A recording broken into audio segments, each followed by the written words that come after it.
Hello friends, welcome back to wing से उड़ान। I hope आप सब ठीक होंगे और अपने एग्जाम्स की अच्छे से प्रिपरेशन भी कर रहे होंगे।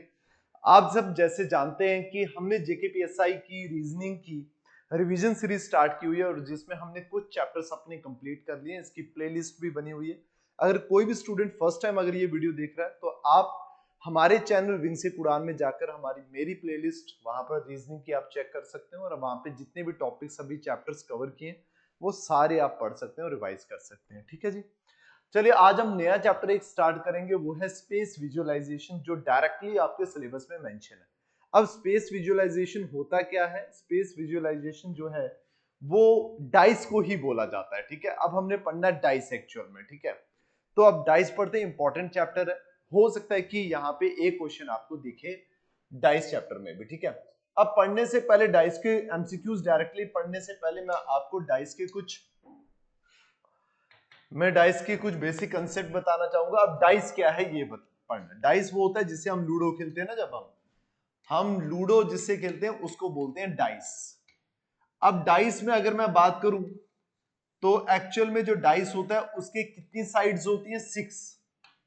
कितनी साइड्स होती है? 6। अगर मैं 2D में डायग्राम बनाऊं डाइस की तो आपको तीन ही साइड्स दिखेंगी, 1, 2 और 3। ये तीन साइड्स आपको दिख रही हैं। और अगर मैं बात करूं कि एक्चुअल में डाइस की कितने फेसेस होते हैं या साइड्स कितनी होती हैं, तो आप बोलेंगे उसकी 6 होती हैं। जैसे 1 के ओपोजिट एक साइड होती है ये वाली, 3 के ओपोजिट साइड होगी ये वाली, और 2 के ओपोजिट ये साइड होगी ये वाली। तो टोटल साइड्स कितनी हुई? ये 3 और ये 3। टोटल साइड्स या टोटल फेसेस जो होते हैं डाइस के वो कितने होते हैं? 6। दूसरी चीज हमने ये पढ़नी है कि जब मैं डाइस के किसी भी फेस की अगर मैं बात कर रहा हूं, तो जैसे मैं 1 की बात कर रहा हूं तो 1 के ओपोजिट हमेशा एक फेस होगा। जैसे मान लीजिए कि मैं 1 के ओपोजिट बोल रहा हूं, ये 6 जो है वो 1 के ओपोजिट है। ठीक है, तो 1 और 6 आपस में ओपोजिट फेसेस हो गए। अब दो फेसेस तो ये आपस में ओपोजिट है, तो जो बाकी बचे हुए फेसेस हैं जैसे 2 है, 3 है, 4 है, 5 है, मान लीजिए ये ऐसे है, ये जो चार बाकी फेसेस होंगे चारों के चारों क्या होंगे? एडजेसेंट होंगे। एडजेसेंट किसके? 1 के भी और 6 के भी। मैंने यहाँ पे दो वर्ड्स यूज किए, एक ओपोजिट और एक एडजेसेंट। ओपोजिट क्या हो गया कि भाई ओपोजिट का मतलब ये हो गया दोनों फेसेस की कोई भी बाउंड्री एक दूसरे के साथ टच नहीं कर रही। जैसे इस फेस के ओपोजिट ये फेस हो गया, ये दोनों आपस में टच नहीं कर रहे। लेकिन अगर मैं बात करूंगा एडजेसेंट की, तो एडजेसेंट का मतलब क्या है? एडजेसेंट का मतलब है जब दो फेसेस के आपस में बाउंड्री टच कर रही होती है। जैसे ये एक फेस है, ये अगर फेस है, ये दोनों ऐसे टच हो जाएं तो इसका मतलब ये क्या है? दोनों एडजेसेंट है। इस तरफ से टच हो जाए एडजेसेंट, इस तरफ से टच हो जाए एडजेसेंट, और बॉटम से टच हो जाए तो एडजेसेंट। इसका मतलब ये हुआ जब भी दो फेसेस आपस में टच करेंगे हम बोलेंगे वो एडजेसेंट फेसेस हैं, और जो टच नहीं करेंगे वो क्या होंगे? ऑपोजिट फेसेस होंगे। दो चीजें आपने पढ़ ली। अब तीसरी चीज मुझे बताइए, जब हम 2D में डायग्राम बनाते हैं तो 2D डायग्राम में अगर आप चेक करोगे 1, 2 और 3, ये तीनों के तीनों फेसेस की बाउंड्रीज टच हो रही हैं? ये बताइए मुझे। अगर आप ध्यान से देखेंगे 1 और 2 के बीच में ये बाउंड्री शेयर हो रही है, टच हो रही है। 1 की ये वाली, सॉरी 2 की ये वाली बाउंड्री और 1 की ये वाली बाउंड्री दोनों आपस में टच कर रही है। 2 और 3 में क्या टच कर रहा है? ये टच कर रहा है। 1 और 3 में क्या टच कर रहा है? ये टच कर रहा है। इसका मतलब ये हुआ ये तीनों के तीनों जो फेसेस होंगे ये आपस में एडजेसेंट होंगे। ये तीनों के तीनों फेसेस आपस में एडजेसेंट होंगे। समझ आ गया? अब इससे ये कंक्लूजन निकलता है कि जो भी आपको डाइस में सामने तीन फेसेस दिखते हैं ये तीनों के तीनों आपस में एडजेसेंट होते हैं। ठीक है, जो भी आपको फेसेस दिख रहे हैं आपस में एडजेसेंट। अगर ये तीन फेसेस आपको सामने दिख रहे हैं तो जो हिडन फेसेस हैं वो कितने हैं ये बताइए।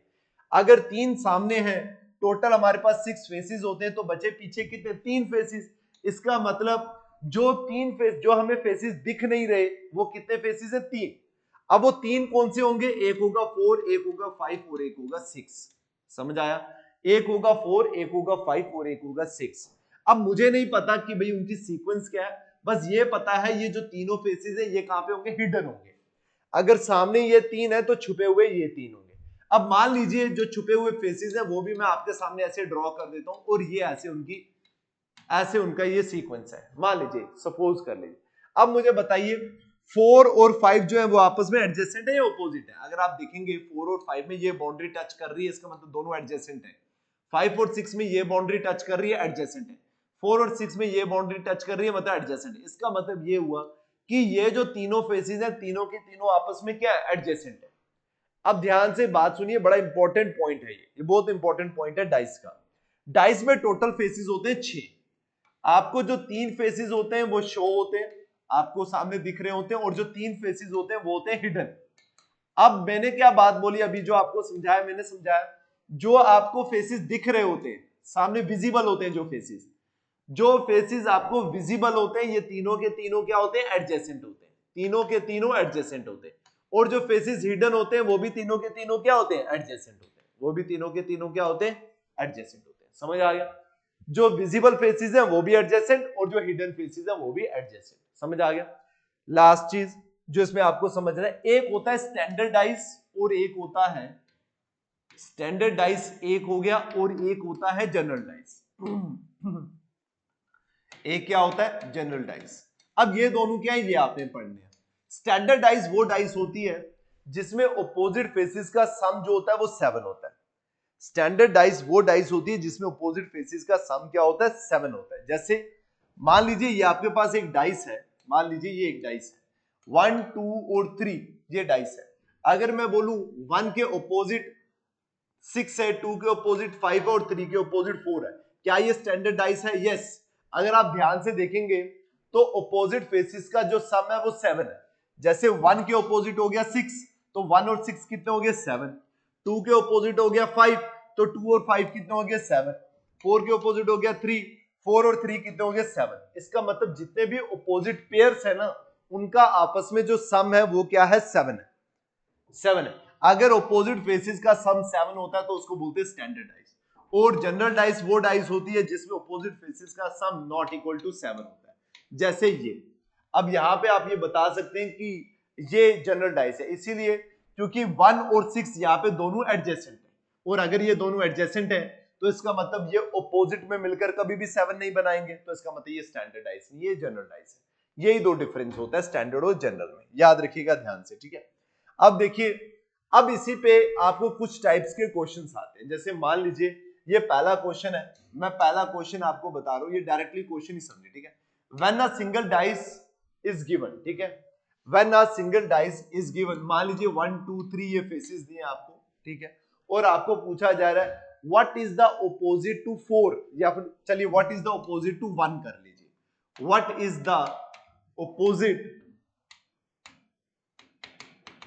To 1 when a single dice is given, when a single dice is given, find what is the opposite to 1। अब ये आपको ये क्वेश्चन है, आप बताइए इसका आंसर क्या होगा। अब देखिए आप इसमें ये कंक्लूड करेंगे कि भाई, और देखिए जब भी आपको क्वेश्चन में अगर स्टैंडर्ड या जनरल कुछ भी मेंशन नहीं है तो आपने एज्यूम करके चलना है ये जनरल डाइस है। क्या एज्यूम करना आपने, ये जनरल है। कभी भी ऐसा मत करना कि स्टैंडर्ड, अगर स्टैंडर्ड डाइस होगा तो फिर क्वेश्चन ही नहीं ना बनेगा। एक्चुअल में पूरे डाइस में एक ही क्वेश्चन बनता है, अपोजिट फेस कौन सा है ये बताइए। तो अगर आपको स्टैंडर्ड डाइस में ही आप सब में एज्यूम करोगे तो फिर उसमें कोई क्वेश्चन ही नहीं बन पाएगा, फ्रेम ही नहीं हो पाएगा, सीधा सीधा आपको पता चल जाएगा कौन सा फेस किसके अपोजिट है। तो यहाँ पे जब कुछ भी आपको क्वेश्चन में गिवन नहीं होगा तो मान लीजिए कि वो आपकी क्या है, जनरल डाइस है। और अगर गिवन होगा कि स्टैंडर्ड है, फिर स्टैंडर्ड मान लेना आपने, ठीक है। अब देखिए 1 के ऑपोजिट मुझे बताइए, या ये मान लीजिए ये जनरल डाइस है, गिवन नहीं है ना तो जनरल डाइस है। अब मैंने पूछा 1 के ऑपोजिट क्या है, तो देखिए आप ये बोलेंगे सर 1 के ऑपोजिट 100% 2 नहीं है, 100% 3 नहीं है। क्यों? क्योंकि 2 और 3 दोनों एडजेसेंट है 1 के। अगर ये दोनों एडजेसेंट है 1 के तो ये कभी भी ऑपोजिट नहीं हो सकते। अभी जस्ट आपने कंसेप्ट पढ़ा कि जो विजिबल फेसेस होते हैं ये तीनों के तीनों आपस में क्या होते हैं, एडजेसेंट होते हैं। तीनों के तीनों आपस में क्या होंगे, एडजेसेंट। अगर ये बेटा तीनों एडजेसेंट है तो हो ही नहीं ना सकता ये दोनों अपोजिट हों कभी इसके। तो फिर 1 के अपोजिट कौन से फेसेस बचे, 4 5 और 6, ये तीनों के तीनों फेसेस जो है ये हिडन है।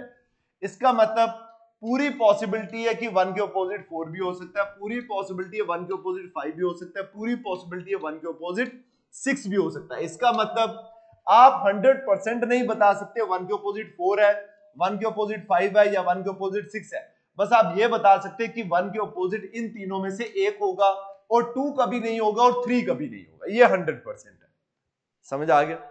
100% ये है। अब सिमिलरली दूसरा क्वेश्चन मान लीजिए, ये एक क्वेश्चन है आपको, और आपको इसमें बोला है कि भाई ए बी और सी, ठीक है, और इन्होंने बोला what is opposite to D. अब देखिए ये अंडरस्टूड है कि ये 6 फेसेस होते हैं, अगर ए बी सी दी है तो ऐसा नहीं होगा ई एफ जी आगे होगा कुछ इनका, मतलब ए बी सी फिर डी ई और एफ, यही 6 फेसेस होंगे, ये कॉमन सेंस है ये, ठीक है। अब देखिए पूछा है कि डी के ऑपोजिट कौन सा है। अब मुझे एक बात बताइए, विजिबल फेसेस आपके सामने ये है, ठीक है, और आपको पता है ये तीनों के तीनों आपस में एडजेसेंट है, ठीक है। अब जो हिडन फेसेस है वो कौन है, एज्यूम कर लो ये कौन से आगे डी ई और एफ, मान लो उनकी ये सीक्वेंस है। अच्छा कभी भी ऐसे मत करना डाइस में कि ये ए ये डी आपस में ऑपोजिट हो गए, ऊपर ऊपर वाला ऑपोजिट ये वाला ये ऑपोजिट, ऐसे कभी मत करना, ठीक है, एज्यूम नहीं करना। अब देखिए जो छुपे हिडन फेसेस कितने, डी ई और एफ, यही तो है हिडन फेसेस। अब मुझे एक चीज बताइए कि डी का ऑपोजिट पूछा, अगर डी का ऑपोजिट पूछा है ई एडजेसेंट है एफ एडजेसेंट है, ये दोनों उसके ऑपोजिट कभी भी नहीं जा सकते। अगर ये दोनों कभी नहीं जा सकते तो डी के ऑपोजिट ए हो सकता है, बी हो सकता है और सी हो सकता है। आप 100% नहीं बता सकते डी के ऑपोजिट कौन सा फेस होगा। मतलब इसका मतलब ये हुआ कि जब भी आपको सिंगल डाइस गिवन होगी ना तो आप नहीं बता सकते एग्जैक्टली किस फेस के ऑपोजिट कौन सा फेस होगा। समझ आ गया, छोड़कर स्टैंडर्डाइज। अगर मैं बोल दूं कि आप बताइए जी ये एक स्टैंडर्डाइज है 5 3 और 6, बताइए जी 6 के ऑपोजिट क्या होगा, तो आप बोलेंगे 6 के ऑपोजिट 1 है, 3 के ऑपोजिट 4 है, 5 के ऑपोजिट 2 है, तो खत्म हो गया ना। स्टैंडर्ड डाइस में तो बिल्कुल इजी हो गया, लेकिन जनरल डाइस में आप नहीं बता सकते, याद रखिएगा, ठीक है। चलिए इसी पे अब एक ये क्वेश्चन करते हैं जिसपे जब when are two positions of a single dice is given, मतलब एक ही डाइस की दो पोजीशन गिवन है, डाइस एक है बट उसकी दो अलग अलग पोजीशन गिवन है, जैसे 1 2 3 4 5 और ये आ गया जी 6, और बताइए जी व्हाट इज ऑपोजिट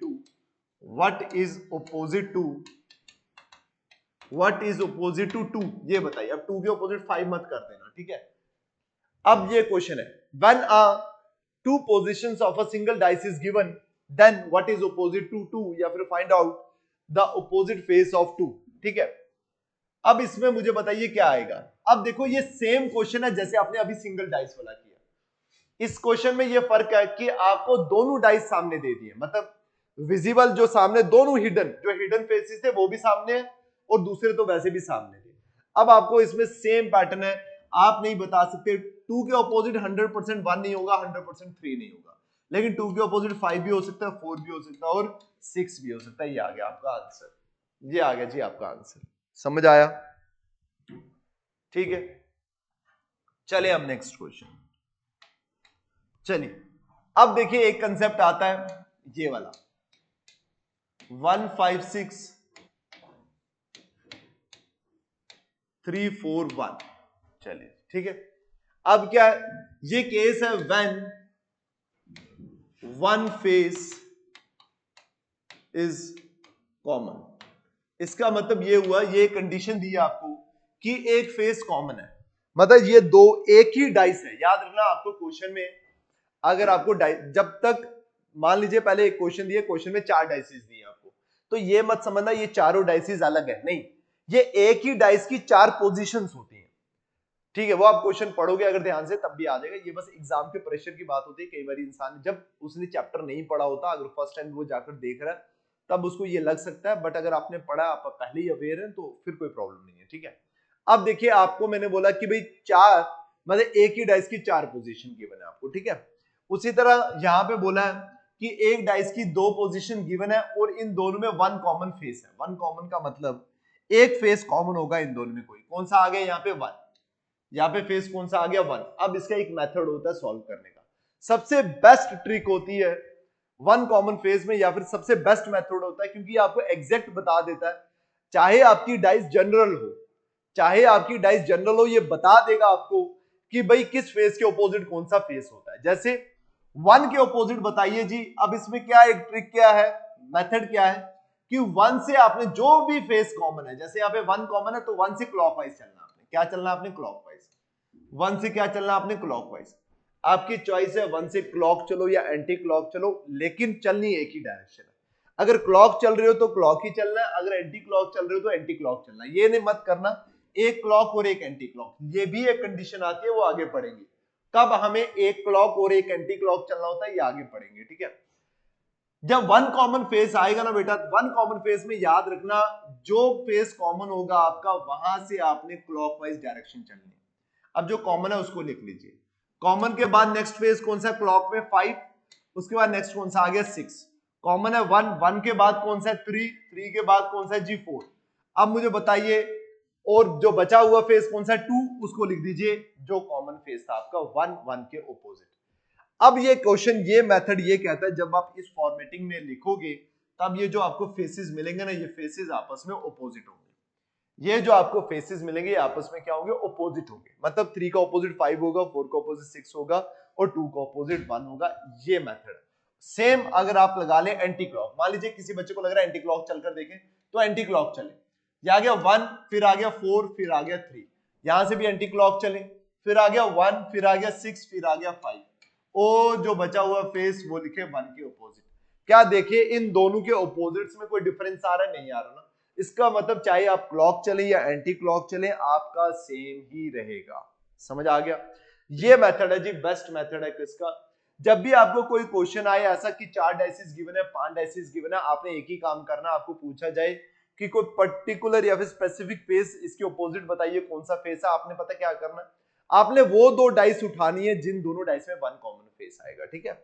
इससे पहले आप करके देख चुके हैं, जो पहले जिसमें कोई भी फेस कॉमन नहीं होता आप उसमें एग्जैक्ट नहीं बता सकते किस फेस के ऑपोजिट कौन सा फेस होगा। अब देखिए यहाँ पे, अब मैं पूछ लूं आपको जी बताओ 1 के ऑपोजिट कौन सा होगा, आप बोलेंगे 2, 6 के ऑपोजिट कौन सा, आप बोलेंगे 4, 3 के ऑपोजिट कौन सा, आप बोलेंगे जी 5। तो ये आ गया जी आपका आंसर 1 कॉमन फेस का। समझ आ गया। अब इसके बाद एक और मेथड पढ़ लो, उसके बाद जो मैंने पीपीटी बनाई है उस पर क्वेश्चंस करेंगे। अब आ जाता है बेटा यहाँ पे 2 कॉमन फेस, ये भी पढ़ लो, ठीक है। 2 को बस यही 2 मेथड है, यही 2 आपको बताने मैंने, 2 कॉमन फेस। अब 2 कॉमन फेस क्या है ये देखिए, 1 2 3 और 3 1 4, ये आ गया जी आपका, ठीक है जी। इसको थोड़ा सा चेंज कर लो, 1 और 3 यहां पे कर लो, ठीक है जी। अब ये क्या है, इसके ऊपर हेडिंग क्या लिखेंगे आप, व्हेन 2 फेस इज कॉमन। ये आ गया जी कंडीशन आपकी, जब 2 फेसेस आपके क्या होंगे, कॉमन होंगे। जैसे 2 डाइस आपको गिवन है, यहाँ पे 2 फेसेस कॉमन है, कौन से, 1 और 3, और ये आ गया 1 और 3। अब इसमें मेथड ये कहता है कि भाई जब भी आपके 2 डाइस में 2 फेसेस कॉमन होंगे ना, उन दोनों फेसेस को छोड़कर जो रिमेनिंग फेसेस होंगे वो आपस में ऑपोजिट होंगे। उन दोनों फेसेस को छोड़कर जो रिमेनिंग फेसेस होंगे आपस में ऑपोजिट होंगे। लेकिन इसमें एक कंडीशन होती है, लेकिन इसमें एक कंडीशन होती है। कंडीशन क्या है कि जो 2 फेस कॉमन है ना, जैसे 1 और 3, 1 और 3, इन दोनों की डायरेक्शन ऑपोजिट होनी चाहिए। जैसे 1 से 3 की यहाँ पे क्या है, एंटी क्लॉक, तो 1 से 3 यहाँ पे क्लॉक होना चाहिए। अगर ये दोनों एंटी क्लॉक होंगे तो ये दोनों फेसेस ऑपोजिट नहीं हो सकते। समझ आया। अगर 1 से 3 एंटी क्लॉक है तो यहां से भी 1 से ही चेक करना है, ये नहीं 1 यहां से चेक करो, यहां से 3 से चेक करो, सर 1 से 3 यहां पे एंटी क्लॉक है और 3 से 1 यहां पे भी एंटी क्लॉक है, नहीं, 1 से चेक कर रहे हो तो 1 से 3 एंटी क्लॉक और 1 से 3 क्या आ गया, क्लॉक। समझ आ गया। तो अगर ये दोनों सेटिस्फाई करती है कंडीशन तो देन आपका 2 और 4 क्या होगा, ऑपोजिट होगा। 2 और 4 क्या हो जाएगा आपका, ऑपोजिट हो जाएगा। समझ आया। अब मैं आपको पूछूं, बताओ जी 1 के ऑपोजिट फेस कौन सा होगा। अब इसी में सेम क्वेश्चन में आपको पूछ रहा हूं कि 1 के ऑपोजिट कौन सा फेस होगा, अब ये बता दो। आप कहोगे सर 1 के ऑपोजिट कौन सा होगा, 1 के ऑपोजिट 100% 3 नहीं होगा, 1 के ऑपोजिट 100% 2 नहीं होगा, 1 के ऑपोजिट 100% 4 नहीं होगा, 1 नहीं होगा, 2 नहीं होगा, 4 नहीं होगा, सॉरी कौन सा था, 3। 1 के ऑपोजिट 3 नहीं होगा, 2 नहीं होगा, 4 नहीं होगा। देखो ना, 1 के ऑपोजिट 3 नहीं हो सकता, एडजेसेंट है, 2 भी नहीं हो सकता, एडजेसेंट है, 1 के ऑपोजिट 4 भी नहीं हो सकता, एडजेसेंट है। या फिर इसको ऐसे भी पढ़ लो, 1 के ऑपोजिट 2 और 4 इसलिए नहीं हो सकते क्योंकि ये दोनों आपस में एक दूसरे के ऑपोजिट है। तो अब 1 के ऑपोजिट बचे कौन, जब निकल गए 3, खुद ये चौथा, तो बचे 5 और 6। इन दोनों में से कोई भी फेस जो होगा वो 1 के ऑपोजिट हो सकता है, बट आप ये कंफर्म नहीं बता सकते कि 5 होगा या फिर 6 होगा, 5 होगा या फिर 6 होगा, ये आप कंफर्म नहीं बता सकते। अब मान लीजिए मैंने आपको पूछ दिया 6 के ऑपोजिट फेस कौन सा होगा, ये बताओ। आप बोलेंगे सर 6 के ऑपोजिट 2 कभी नहीं होगा, 6 के ऑपोजिट 4 कभी नहीं होगा, ये सही है।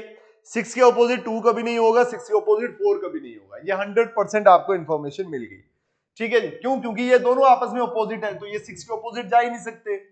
और अगर आप इन दोनों में डाइस में देखोगे तो 6 और 5 दोनों हिडन है, 6 यहां पे भी हिडन है, 5 यहां पे भी हिडन है, 6 यहां पे भी हिडन है, 5 यहां पे भी हिडन है। इसका मतलब 6 और 5 अगर दोनों हिडन है, और आपको पता है जो हिडन फेसेस होते हैं वो दोनों आपस में क्या होते हैं, ऑपोजिट हो, सॉरी आपस में क्या होते हैं, एडजेसेंट होते हैं। तो इसका मतलब 6 के ऑपोजिट 5 भी कभी नहीं जाएगा, क्योंकि वो उसके एडजेसेंट होगा। तो बचा कौन फिर? आप बचा 1 और 3।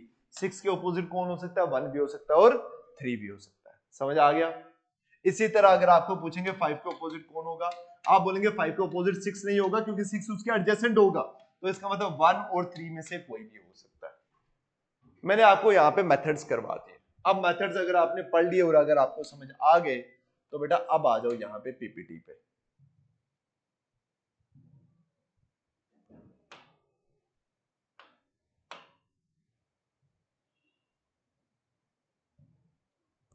चलिए आ जाए क्वेश्चन नंबर 1 पे।